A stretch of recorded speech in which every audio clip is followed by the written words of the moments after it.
Assalamualaikum warahmatullahi wabarakatuh.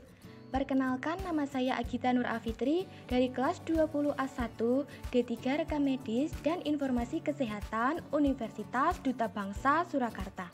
Pada kesempatan kali ini saya akan menjelaskan tentang sistem endokrin. Simak baik-baik ya videonya, jangan lupa siapkan catatannya. Yuk kita belajar bareng-bareng. Pertama-tama, apa itu sistem endokrin?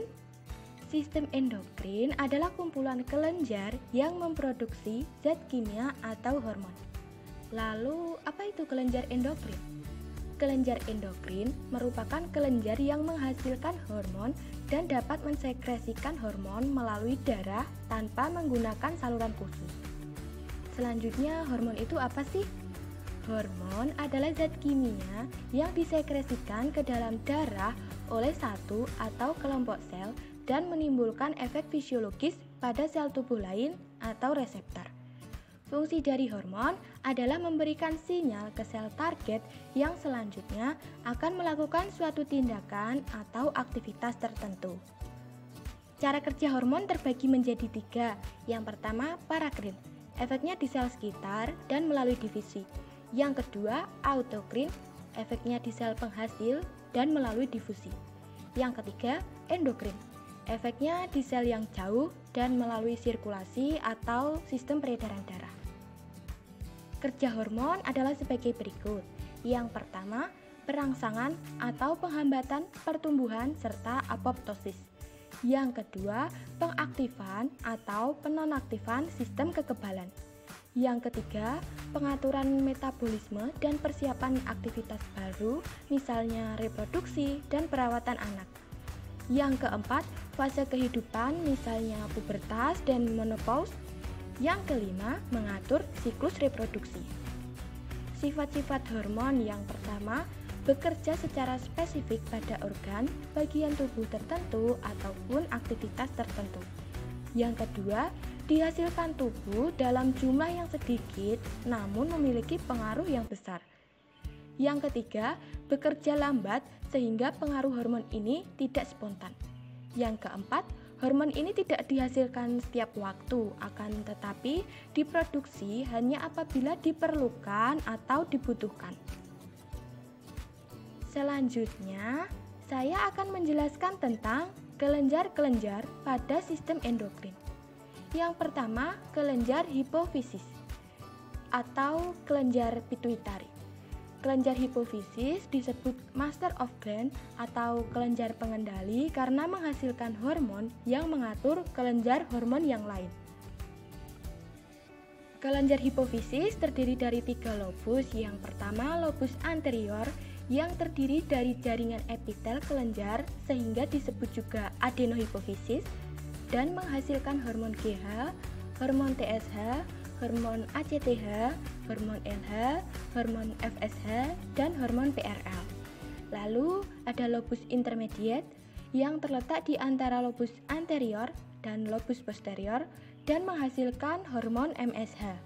Lalu yang ketiga ada lobus posterior yang terdiri dari jaringan saraf sehingga disebut juga neurohipofisis. Lobus posterior menghasilkan hormon antidiuretik atau ADH dan oksitosin. Kelenjar yang kedua ada kelenjar tiroid. Kelenjar tiroid berlokasi di bagian bawah depan leher yang berbentuk seperti kupu-kupu. Kelenjar tiroid berfungsi membantu tumbuh normal dan fungsi otak pada bayi, membantu tumbuh normal organ, dan menjamin metabolisme sel, jaringan, dan organ. Hormon-hormon yang dihasilkan oleh kelenjar tiroid adalah hormon tiroksin yang berfungsi untuk meningkatkan metabolisme energi dan hormon kalsitosin yang berfungsi mencegah pengeroposan tulang dan menurunkan kadar kalsium dalam darah. Yang ketiga ada kelenjar paratiroid. Kelenjar paratiroid adalah kumpulan 4 kelenjar kecil yang menghasilkan hormon paratormon. Berfungsi untuk meningkatkan kadar zat kapur dalam plasma darah dengan cara meningkatkan penyerapan kalsium dari usus dan reabsorpsi kalsium dari ginjal. Yang keempat ada kelenjar adrenal. Kelenjar adrenal terdiri atas dua bagian, yaitu korteks adrenal dan medula adrenal. Korteks adrenal menghasilkan 3 hormon. Yang pertama, hormon aldosteron yang berfungsi meningkatkan penyerapan kembali ion Na dari ginjal. Yang kedua, hormon kortisol yang mengatur respons stres, meningkatkan tekanan darah, dan meningkatkan kadar gula darah. Yang ketiga, hormon androgen yang berfungsi sebagai bahan baku testosteron. Lalu medula adrenal menghasilkan hormon adrenalin atau epinefrin yang berfungsi meningkatkan enzim yang mengubah gula otot dan gula hati menjadi gula darah. Yang kelima ada kelenjar timus. Kelenjar timus terletak di dalam mediastinum atau rongga di antara paru-paru kanan dan kiri di belakang tulang dada. Kelenjar timus ini hanya dijumpai pada anak usia di bawah 18 tahun dan ukurannya pada bayi kira-kira 10 gram, lalu bertambah pada masa remaja sekitar 30-40 gram, kemudian berkerut. Fungsi dari kelenjar timus adalah mengaktifkan pertumbuhan badan, mengurangi aktivitas kelenjar kelamin, dan sebagai imunitas tubuh. Yang keenam, ada kelenjar pankreas. Di pankreas terdapat pulau Langerhans yang terdiri dari sel alfa dan sel beta. Sel alfa menghasilkan hormon glukagon yang berfungsi mengaktifkan enzim untuk menguraikan glikogen menjadi gula darah. Sedangkan sel beta menghasilkan insulin yang berfungsi untuk mengubah glukosa menjadi glikogen. Yang ketujuh, ada kelenjar testis. Kelenjar testis terletak di bagian interstisial atau bagian yang berisi cairan pada testis dan dibentuk oleh sel-sel Leydig dan menghasilkan yang pertama hormon relaksin yang mengatur relaksasi otot-otot yang berkaitan dengan sifat kelamin.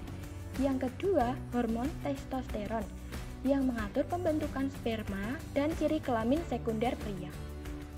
Fungsi hormon testis yang pertama mengawali keinginan seks. Yang kedua, merangsang pembesaran otot, tulang, kulit, dan organ seks.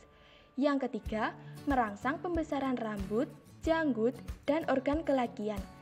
Yang keempat, menambah baik fungsi otak, penglihatan, dan daya pemahaman. Yang kedelapan, ada kelenjar ovarium. Kelenjar ovarium menghasilkan 2 macam hormon. Yang pertama, hormon estrogen yang dihasilkan oleh folikel degraf dan berfungsi menjaga fungsi otak, mencegah masalah menopause, dan menjamin pertumbuhan jaringan yang sehat, termasuk kelembapannya. Yang kedua, hormon progesteron, dihasilkan oleh korpus luteum dan berperan mengatur siklus menstruasi, mengatur perkembangan ovum, dan ciri kelamin sekunder wanita. Selanjutnya, saya akan menjelaskan tentang gangguan-gangguan pada sistem endokrin. Yang pertama, adenoma pada growth hormone, yaitu suatu tumor yang disebabkan oleh hipersekresi hormon pertumbuhan dan disertai dengan akromegali pada orang dewasa atau gigantisme pada anak-anak. Yang kedua, myxedema. Myxedema ini biasanya diderita oleh orang dewasa dan ditandai dengan meningkatnya jumlah total cairan interstisial pada tubuh. Yang ketiga, kretinisme adalah suatu keadaan di mana individu mengalami hipotiroidisme yang ekstrim selama kehidupan janin, bayi, dan masa kanak-kanak. Yang keempat, hipertiroidisme. Hipertiroid adalah suatu kondisi di mana suatu kelenjar tiroid yang terlalu aktif menghasilkan suatu jumlah yang berlebihan dari hormon-hormon tiroid yang beredar di dalam darah. Yang kelima, ada diabetes mellitus. Adalah suatu penyakit yang disebabkan gangguan hormonal dan melibatkan metabolisme karbohidrat, di mana seseorang tidak dapat cukup memproduksi insulin atau tidak dapat menggunakan insulin yang diproduksi dengan baik. Yang keenam, penyakit Addison. Penyakit Addison ditandai dengan penurunan produksi kortisol dan aldosteron akibat kerusakan kelenjar adrenal. Yang ketujuh, ada sindrom Cushing. Sindrom ini disebabkan oleh kelebihan kortisol yang dihasilkan oleh kelenjar adrenal. Demikian penjelasan dari saya tentang sistem endokrin. Terima kasih atas perhatiannya. Mohon maaf apabila ada salah-salah kata dan semoga video tadi bermanfaat ya. Wassalamualaikum warahmatullahi wabarakatuh.